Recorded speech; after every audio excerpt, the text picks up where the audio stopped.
Audio clip number 20، اس میں انشاءاللہ عز و جل سورہ بقرہ کی آیت نمبر 53 سے لے کر 56 تک کی تلاوت، ترجمہ اور تفسیر صراط الجنان سنیں گے۔ بسم اللہ الرحمن الرحیم۔ ترجمہ: اللہ کے نام سے شروع جو نہایت مہربان رحمت والا ہے۔ وَإِذْ آتَيْنَا مُوسَى الْكِتَابَ وَالْفُرْقَانَ لَعَلَّكُمْ تَهْتَدُونَ۔ ترجمہ: اور یاد کرو جب ہم نے موسیٰ کو کتاب عطا کی اور حق و باطل میں فرق کرنا تاکہ تم ہدایت پا جاؤ۔ الفرقان، فرق کرنا۔ تفسیر صراط الجنان میں ہے فرقان کے کئی معنی کیے گئے ہیں۔ نمبر 1، فرقان سے مراد بھی تورات ہی ہے۔ نمبر 2، کفر و ایمان میں فرق کرنے والے معجزات جیسے عصا اور ید بیضا وغیرہ۔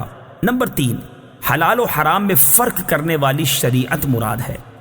وَإِذْ قَالَ مُوسَى لِقَوْمِهِ يَا قَوْمِ إِنَّكُمْ ظَلَمْتُمْ أَنفُسَكُمْ بِاتِّخَاذِكُمُ الْعِجْلَ فَتُوبُوا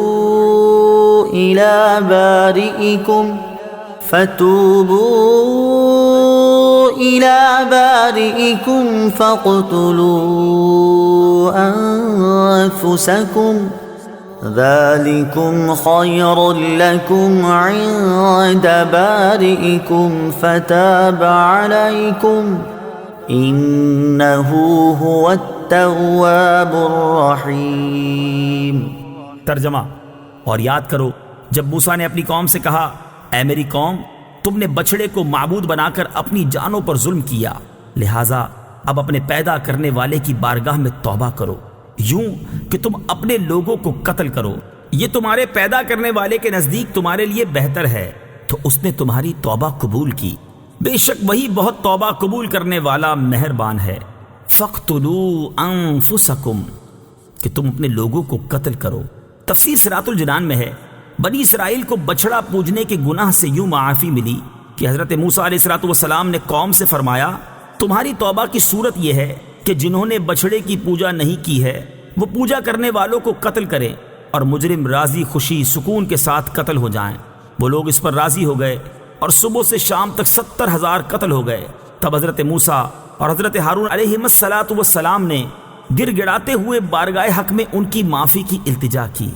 اس پر وحی آئی کہ جو قتل ہو چکے وہ شہید ہوئے اور باقی بخش دیے گئے، قاتل و مقتول سب جنتی ہیں۔ بنی اسرائیل پر اللہ تعالیٰ کا فضل۔ بچڑا بنا کر پوجنے میں بنی اسرائیل کے کئی جرم تھے۔ نمبر 1، مجسمہ سازی جو حرام ہے۔ نمبر 2، حضرت ہارون علیہ السلام کی نافرمانی۔ نمبر 3، بچڑے کی پوجا کر کے مشرک ہو جانا۔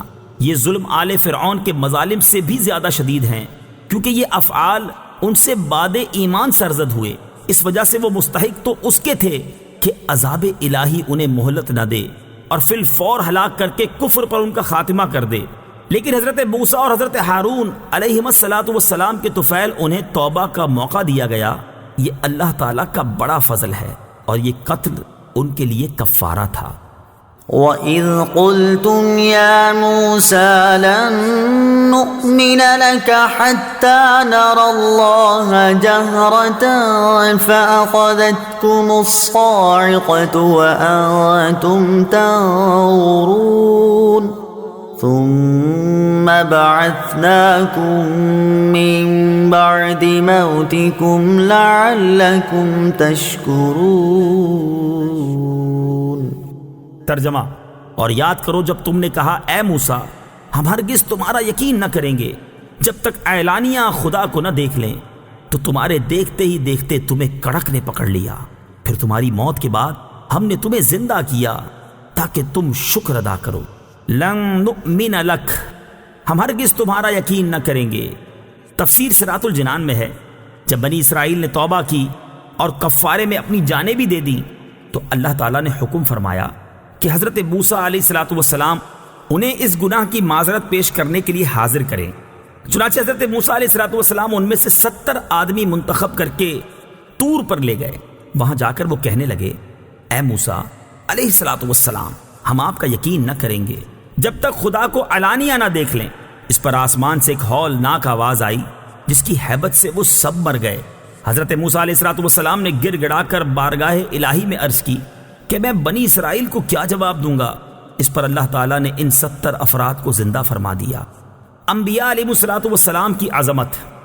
اس واقعے سے شان انبیاء علیہ السلام بھی ظاہر ہوئی کہ حضرت موسیٰ علیہ السلام سے ہم آپ کا یقین نہیں کریں گے کہنے کی شامت میں بنی اسرائیل ہلاک کیے گئے، اور اسی سے حضور پرنور صلی اللہ تعالی علیہ وسلم کے زمانے والوں کو آگاہ کیا جاتا ہے کہ انبیاء کرام علیہ السلام کی جناب میں ترک ادب غضب الہی کا باعث ہوتا ہے، لہٰذا اس سے ڈرتے رہیں۔ اس آیت سے یہ بھی معلوم ہوا کہ اللہ تعالیٰ اپنے مقبولان بارگاہ کی دعا سے مردے بھی زندہ فرما دیتے